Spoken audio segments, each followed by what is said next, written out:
Hey everybody, welcome to Magazine Theater. My name is Johnny Williams, I'm your host.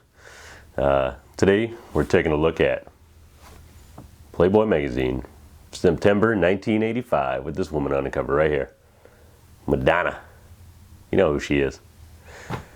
Man, when I was growing up and I was a kid in the 80s, I remember first getting MTV, and man, the first time I saw Madonna on there, I was blown away. Her and Whitney Houston. Those are my two girls right there, and they made a man out of me. That's when I became a man, right there, when I saw those two ladies on TV. But so always been a fan of Madonna. You know, her music is good, you know, and she's always changes with the times, and that's what you got to do. That's what you got to do to stay alive. So this is the first episode of this show.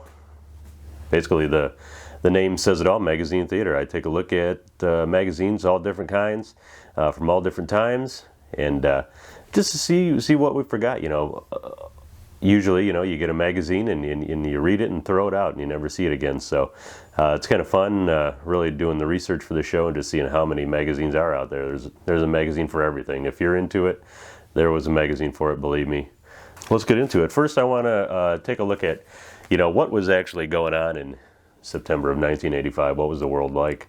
You may remember a little game called Super Mario Brothers that was released in September of 1985 over in Japan. So that's when that came out. Pete Rose actually tied Ty Cobb for the all-time hit record, and then a few days later broke the record. Michael Spinks beat Larry Holmes, became the heavyweight champ of the world. That was a good fight, 15 rounds, you know. But a show called MacGyver premiered. You know, where a guy would make a bomb out of everything. A couple of toothpicks and a potato. You make a bomb out of it. You blow up the bad guy. And then Howard Stern was fired from WNBC. The great Howard Stern, you know. That's if he wouldn't have got fired from there, who knows? Maybe he wouldn't be the Howard we know today. So let's dive right in. As you can see on the cover here, this is the last stapled issue. They got away from staples right here. They're sick of the staples. So they got rid of them. So that's the last stapled issue, and it even says right there, it's a keeper. And look, we kept it. So we got it. Interesting thing I thought about the cover was not only is Madonna on it, but Brigitte Nielsen is in this issue. I mean, people nowadays know her for, you know, Flavor of Love or whatever, Flavor Flav, and Dayton Flavor Flav. But, you know, she was a pretty big movie star and model back in the 80s, and dated Sylvester Stallone even. And she's in here, whole pictorial interview and everything, and name's not even on the cover. So I thought that was kind of interesting. I kind of opened it up and I was like, what, Brigitte Nielsen's in here? Why didn't she even mention on the cover? So I'm just going to go through the sections as they appear. I mean, some of them I skipped over. Some of them honestly bored me, and I did not want to read them. And I'd get a few words in, and I'd just say, I don't care about this at all. So I just kind of read the ones that I caught my eye, and you know, which was the majority of them, really. Playboy After Hours, this is like a, I guess just like a weird news section. You know, short little just clips. It's almost like fark.com, if you ever go on that, fark. Just a bunch of weird news, you know, from around the country and stuff like that. Some of the stories were like a blind guy decided to drive his drunk friend home. He thought it would be safer. Like, is that even real? Is that real? A blind guy was like, you know what, it's safer if I drive. I think the blind guy might have been even drunk too himself. But I thought this was funny. Not funny, but it would be an interesting scene for sure. There was like a charity walk in Central Park, and after that, about a group of 100 kids and you know, young people, like, started robbing people. Just a mass robathon. They call them a robathon. So I thought that was pretty, like, who does that? Who sets up a mass robbing after a charity walk, you know? And then there's a scientist that had an incredible nose that could really smell things, I guess. I don't know how they proved this, but they took him and used him to smell old shit. So they to figure out what you know, Native Americans were eating. Some Utah Indians, they were like, you know, we want to see what these guys are eating. Let's use that guy with the nose, smell these people's old shit. So I thought that you go through all that scientist school, and that's what you do. You end up smelling fucking turds. A bulletin board is like, what's coming, what's new, what's on the way. It was pretty cool to see a book by Matt Groening, is it Groening or Groening? But creator of The Simpsons, obviously, and this is pre-Simpsons. So the book's called Love Is Hell, and I guess he was did a comic strip for a newspaper, so it's based on the Life Is Hell series. And then there's a video game coming out called Golf's Best, which they called the most realistic golf game ever. And I looked this thing up online, and believe me, it looks like a 1985 golf game. It's not realistic. It may be, back then it was the most realistic golf game ever. By today's standards, I mean, I've seen, it was sub-Atari level graphics. The music reviews were pretty cool. I skimmed through them. I did find one interesting group that I had never heard of before. They're called Process and the Do-Rags. It's a pretty funny name. Turns out they were, I don't know if all of them were, but some of them were Rick James backup singers. And he actually produced this album, and it's a great album. I listened to it, it's on Spotify, check it out. I forget the name of the album, but yeah, check it out on Spotify. It was really good, and it's one of those things, like you think you've heard every song or album that you would like, but there's always just hidden gems out there that you just don't know about, and I was glad I came across this, and now it's in my playlist. So pretty cool. They were like a doo-wop band, but mixed with a little bit of funk. It sounds like a Morris Day in the Time or something like that. That's what it reminded me of. In the movie section, I thought this was pretty funny. Fletch, the movie Fletch with Chevy Chase, they gave that 3 stars, and Rambo 2 got 2.5. Fletch nowadays is pretty much known as a terrible movie, one of Chevy Chase's worst, but Playboy gave it 3 stars, better than Rambo 2. The coming attractions were kind of interesting. They mentioned that Eddie Murphy was thinking about doing Beverly Hills Cop 2. I'm glad he did, I'm sure he's glad he did. I don't know what else he was going to do or planning on doing, but he was on the fence about Beverly Hills Cop 2. I'm glad he did it. Some more coming attractions. Color Purple, Dick Tracy, love that movie, starring Madonna. Well, not starring, but she's in it. And then during this time, Commando was still in production, which I just watched last week. And there's a scene in there where he rips out the seat of a car. I'm guessing to sit really low so that the bad guys can't see him. But then you see him driving down the street, and he's got his arm out the window. He's just relaxing, sitting there like normal. Why did he rip the seat out? I guess just to show that he could. The book section was pretty interesting because there's a Fletch book in there. It's called Fletch 1. So, the character that Chevy Chase was playing in the movie. And so it's created by Gregory McDonald. And there's a quote in the book section, and I'll read exactly what they say. It says, "The only thing we have against Gregory McDonald is the fact that he seems to have single-handedly given Chevy Chase a reason to go on making movies." So they're dissing Chevy Chase. In the page before, they gave his movie 3 stars. So I don't know what that was about. I guess the book reviewer and the movie reviewer are 2 different people, and they don't communicate. But thought that was pretty funny. The Lord giveth and the Lord taketh away, man. This issue here was actually the 25th anniversary of the Playboy Advisor column as well. For the 25th anniversary, there was really not much here. I mean, they didn't do anything special for it. Not that I saw. But this was always one of my favorite sections. I was a Playboy subscriber for about 10 years, and always loved the magazine, and Advisor was always one of my favorites. There's just a variety of stuff here. People ask questions, and Playboy gives you advice. Some of the things here were like, what is a gentleman? What are, the guidelines of the definition of a gentleman? And they quote some book, and list out some. It's a good list to live by, I guess, if you want to be a gentleman. I was none of them. I didn't meet any of the criteria. Cock ring techniques, how to use a cock ring the right way. It's always important. And then even some stereo system advice. So, set up your stereo, bust out your cock rings, like a real gentleman. The interview in this issue, I always love the interviews, and this one I wasn't sure I was going to be into, because I wasn't too familiar with John Huston.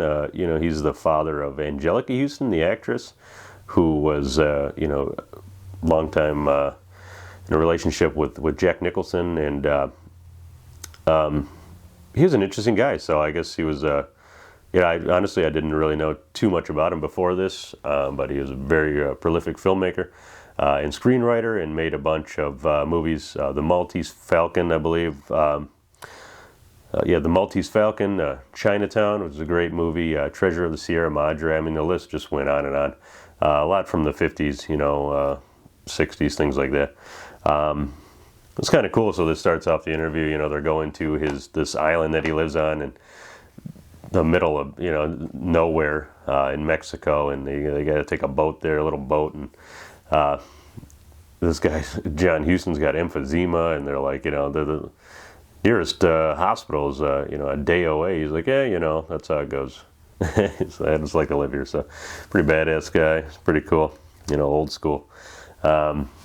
I like when they ask directors and actors, you know, what they think of other actors and directors, and they asked him about a few, and one of the ones he mentioned was he loved The Godfather 2 and Robert De Niro, which, you know, is one of my favorite movies of all time. Robert De Niro, he's my favorite actor, and it's kind of cool because he mentioned the movie The King of Comedy, which he said he thought was underrated, and I think so too. That movie is great. If you've never seen The King of Comedy, you got to see it.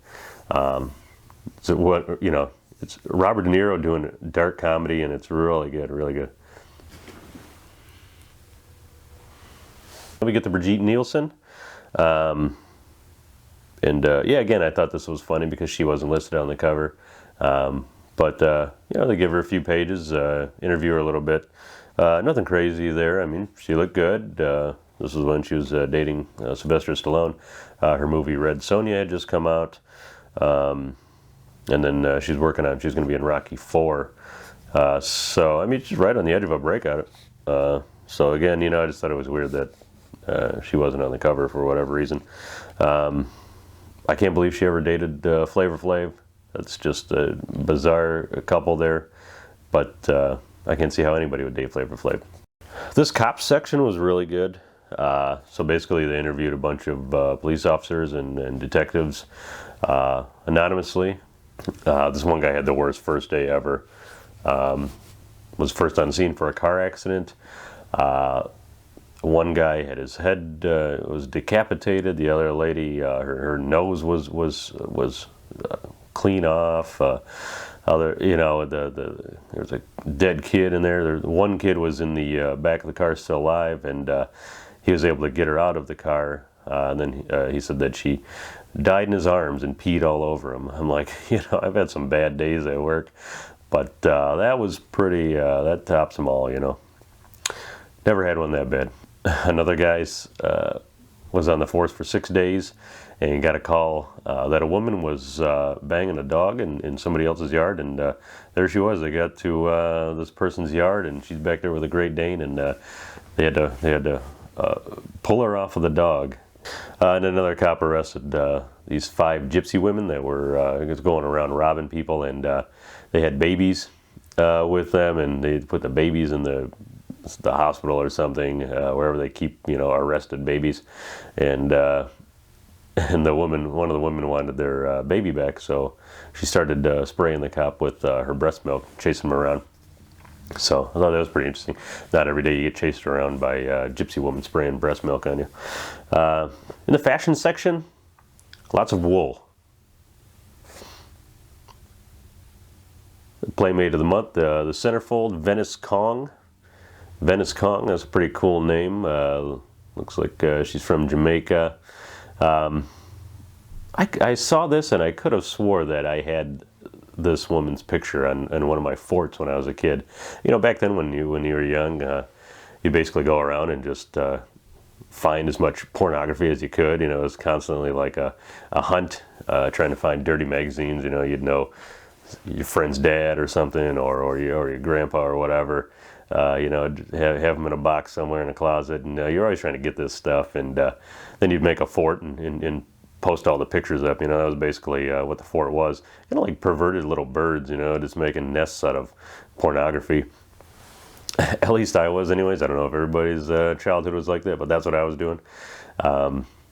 And I did pretty good, I'd find, if you had something, a magazine, I'd find it. I wish I had them now. Had some good stuff. And when growing up, I lived in a trailer park for a while, and it was amazing. Garbage day, you'd find a bunch. You just look, you walk down the street, and then you see a stack of magazines. You're like, oh, I know there's going to be some dirty ones in there. And sure enough, there usually was. Sometimes you'd hit the mother load and luck out. But it was pre-internet, you know what I mean. Here's one from the here's one of the jokes from the joke section. A gay lumberjack goes to see his proctologist about a pain in his ass. The doctor is shocked to find a bouquet of flowers in the guy's butt. The doctor's like, how did these get here? Lumberjack says, I don't know. Why don't you read the card? Feel free to use that one. Revenge of the Quiet Man. I have no idea what this is about. I got about 10 lines in, and I said this is boring. I skipped it. Bored me instantly. Something about a newspaper, I think. I don't know. Madonna, the big cover story. So these pictures were from a couple different photographers back from 79 and 80. Playboy just purchased them and published them. So, it's interesting to see. Obviously, she's been, photographed nude hundreds of times. We've seen it all. But I wish there was an interview with her. That would have been great. But this is just a pictorial. Interesting to see. The one has a lot of body hair. I guess it was the 80s. But yeah, so there's a lot of it. But man, she looks good. She's Madonna. 20 Questions with Billy Crystal. I always liked Billy Crystal. I'm not the hugest fan. I'm not the biggest fan of him, but I do like him. I always loved when he would be on the comic relief specials. I remember watching those a lot. Of course the Oscars and things like that. But something about him, he'd always do these impressions, and I knew Sammy Davis Jr. he would do. Some of the other ones I had no idea who these people even were. Old Hollywood types, and I just didn't get the references. So. But he was good in the movies, City Slickers, things like that. Billy Crystal. The 20 Questions was good. Nothing groundbreaking. He just seems comes off as a really nice, relatable guy, and I thought that was cool. Back to Campus 85. This was tips for kids going back to college. There's a list of starting salaries back then, and number one was an engineer. Making about $28,000 a year, so they make a little more now. So the numbers kind of definitely shocked me. But that's what 4 years of college would have got you back then, 28 grand a year. They talk about a list of entrepreneurs. So they were saying how a lot of the colleges were shifting to entrepreneurship and having specific classes for that. And they list some of the companies that people were creating while they were in college. And one of them was called Kim's Chocolates, except she spelled chocolates with a K, which it doesn't work. That doesn't work. You can't do that. It'd be like Ken's Chairs, and you spell chair with a K. That doesn't work. You can't do that. She should have spelled her name Kim with a C. Now that would work. Kim's Chocolate. Kim's Cocklet. Kim's Cocklet. Ken's Cares. Can't do it. The Cooking Channel. The Cooking Channel. You can't do it. Getting into the back pages, there was a free condom ad, and you can send in and get some free condoms. I looked up the company. It was called National Sanitary Laboratories, which I just thought was such a generic name for a company, and couldn't find any website or information on the company other than a website that listed all the patents that this company had, and they were all for condoms, different condom names, and some of them were pretty interesting. This one's called Pinkies. I don't know if that's in reference to the size of it. This one actually isn't a condom. They're called comic coins, medallions, and tokens. So they were in the coin business. Anything around, I guess they would be into. Man form. That's a condom. Cockatoo. There's the Mardi Gras ones. Manform Plus. Sensuals, they're like scented, I guess. The Healthy Way, XTC, Sex Tickler. There's condoms called Man to Man. I guess those are specifically for man-on-man action. I don't know how that makes the condom any different, but these are built for a guy-on-guy. Deep Stroker. Sexplorer. Well, that's a good one. Night Rider. These might be glow in the dark, maybe, for at night. Playboy on the Scene is like things that are cool, you know, what's the cool stuff coming out? It's just in the back of the magazine, you know. They show these cell phones, 1985 cell phones that are inside of a briefcase. So they're built into the briefcase with a shocking 4-hour battery. With a $3,000 price tag on these bad boys, I mean, if you had a cell phone back then, you were it, you know. Especially walking around with it in a briefcase, it's pretty cool. It's like on some spy shit, you know. Bust out and make a phone call with your briefcase. It's pretty cool. I mean, I wish I could find one now. I should look it up on eBay and see what they're going for. I mean, looks like a nice phone, nice briefcase. I remember back in the 90s, you know, my mom had a car phone, and I know it was expensive, but and we were broke, so I don't know why we had one, but you know, she always just had to have shit like that. And I remember it'd be, you know, just a big brick, and it would sit in your middle console and take up the whole thing. It was just all the, I guess, the battery and the whatever the phone call making software or hardware you need. It was all in there. But the service charge was what would kill you. It'd be like $1 a minute to talk on this thing. I remember calling into my mom let me call into the radio station one time because I was a big wrestling fan as a kid, and Mr. Perfect was on the radio in Detroit, and I just had to call in, you know, and ask a question, and you know, I probably sat on hold for 15-20 minutes on the way to school, and my question was so dumb, like I didn't even know what I was going to ask, and then they said, well, what is your question for Mr. Perfect? And I said, yeah, I want to know what makes him so perfect. Like, what is it? They're like, oh yeah, we'll see if we can you know, get that to him. And meanwhile, I'm on this dumb cell phone in the car, and that call probably cost $50 for me to ask Mr. Perfect why he's perfect. So that's it for the show. You know, I hope you enjoyed it. Hope you enjoyed this issue of Playboy from September 1985 as much as I did. It was a good magazine. There's a lot of pages in here, a lot of interesting things to read, and it's a cool snapshot of what was going on at that time. Yeah, look forward to more shows. I'm going to try to do these every week. Follow me on Instagram, Magazine Theater Official, on there, and there will be a podcast version of this show as well, where we sort of take a deeper dive into these magazines and you know, discuss some of the things at length, and just really go into detail on a lot of this stuff and share some stories. So look for that.